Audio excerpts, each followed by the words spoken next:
Let us reject the impulse to harden ourselves to others' suffering and instead make a habit of empathy. I think maybe one more question because we're going I can take a couple more. They've been Really? nice enough. It's up to you, though. Lord. I went on too long. Sorry. My wife says the older you get, the more you talk. I should have cut it. Anyway, someone, please. Laura Gallionin, as a city councilwoman here in Sonoma. Hello. Thank you for being here. Pleasure. I'll just go ahead and be individual for a moment here. All right. And what I'd like to know is that I am a representative on the Regional Climate Protection Authority that's just been created here in California, Sonoma County. I look at your pillars that they're doing in Europe. Yes. And as a politician, it's increasingly difficult to go ahead and start a wave in this direction, but necessary to continue the message. So what would you say is the key messaging that you would like to see come forward? Well, I think that the reason I wrote this book is that even though we have a good game plan in Europe, and I think it makes sense, the third industrial revolution, I don't know what plan B would be. Tar sands, heavy oil, more uranium, that takes us back to the 20th century. I think we have a good game plan, but unless we rethink the human narrative and retell the human story, we're not going to make it. If we still think we're materialistic, utilitarian, selfish, autonomous agents, there's just no way. There's no way that we're going to reheal this planet, create a global economy that's just. How could we do it?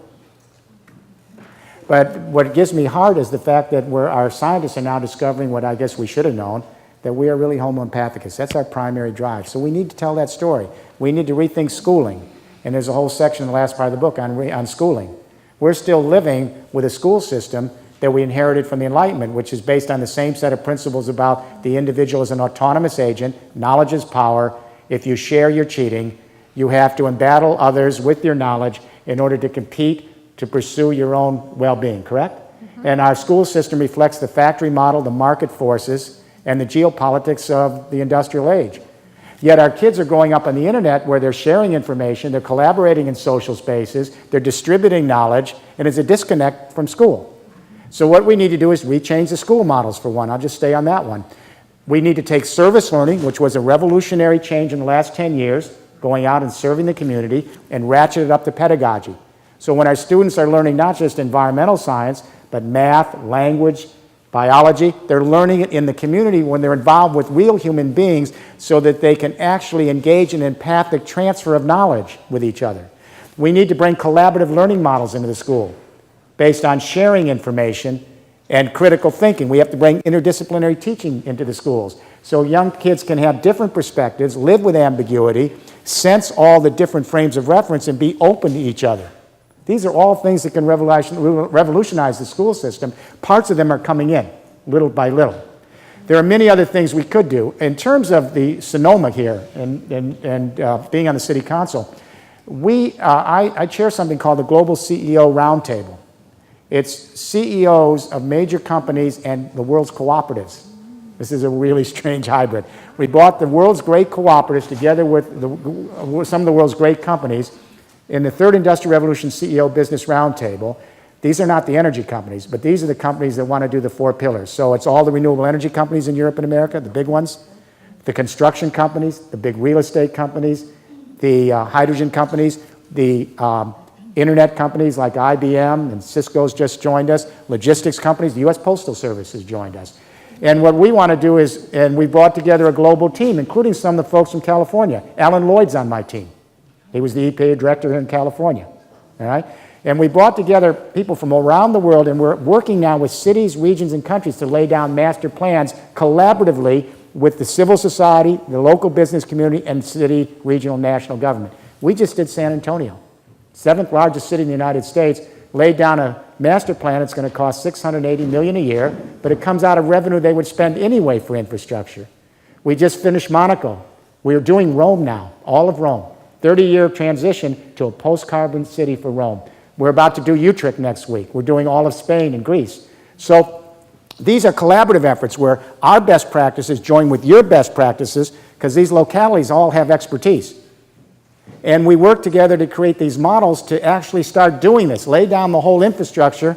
Otherwise, you're going to be in pilots until the entire Earth goes to the abyss. I'm tired of pilots. You have to lay down all 4 pillars at once across a region, have a buy-in by the civil society at the table, the NGOs, local business at the table, local city governments or regional governments at the table, working with businesses to do this. The reason we brought in the cooperatives is because everywhere we set energy up, we're setting up cooperatives so people can own their own energy.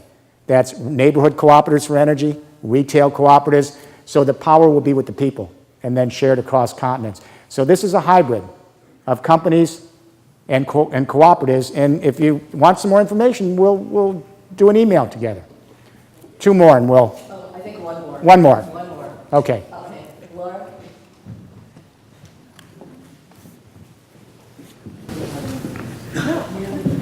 I'm wondering about, I'm a practical optimist myself, but we have to be not naive about greed and sociopathy. And I looked in your index, it was psychopathy wasn't in there. I wonder, how does that fit in there? I think sociopathy was in there, but maybe not. Look, there is a very long section of the book on the history and the debate around psychology and psychiatry from the early stages before Freud through the attachment theorists of the 40s and 50s up to the humanist psychologists of the 70s. It came really much out of California. And we do, and the book does explore the pathological side. But the key thesis in this book is, from what we're learning in child development, is the pathological side, with few exceptions, is not our born-driven nature. It's secondary drives.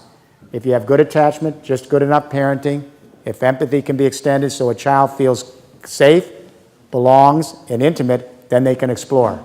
It's a dual thing, attachment, exploration. Just good enough parent will give that child a sense that there's intimate connection to allow them then to go and explore. And if you have that kind of parenting, the problem is we do have that parenting now, but it's being abused because of advertising. So while the parents are trying to bring their child up to be an empathic human being, by the time they're 6 months or a year, if they're in front of the TV and then the video games, they're getting bombarded by advertising. Julia Shore is right about that. And the advertising is trying to turn them into a consuming, materialistic, narcissistic, utilitarian, pleasure-seeking, libido-driven being. So the parents are being short-circuited at every step. You understand? All you parents know what I'm talking about. So one of the campaigns we have to do is go after the advertising industry, for sure. This is as dangerous and toxic to our children as the pollution we're putting in the biosphere. And it's stopping parenting from passing on the good lessons to the next generation. Last thought, and I'll send you on your way. Start this global conversation. I truly believe, I was just in Seattle, that the sensibilities we're talking about, the ability to create a biosphere consciousness, an empathic civilization, in this country, it's going to start from Vancouver to LA. I have no doubt about it. It's going to move east.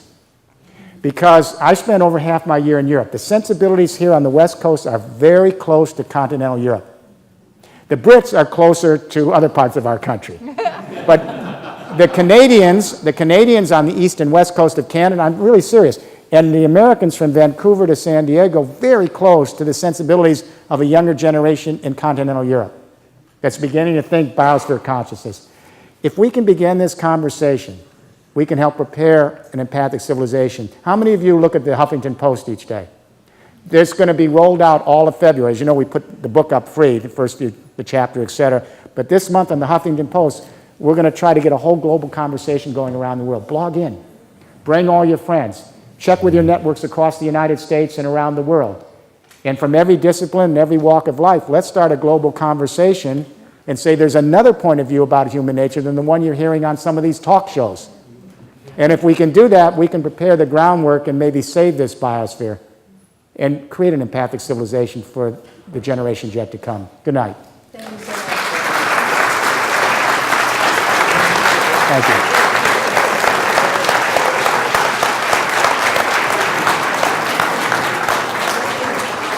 You can also come up with a website, I think, I'm Alan Moore, and you just joined my organization, Musicians and Fine Artists for World Oh, yeah, Peace. you know, I told Nick Easley to stay in touch with you. I saw the email myself, and I said to stay in touch.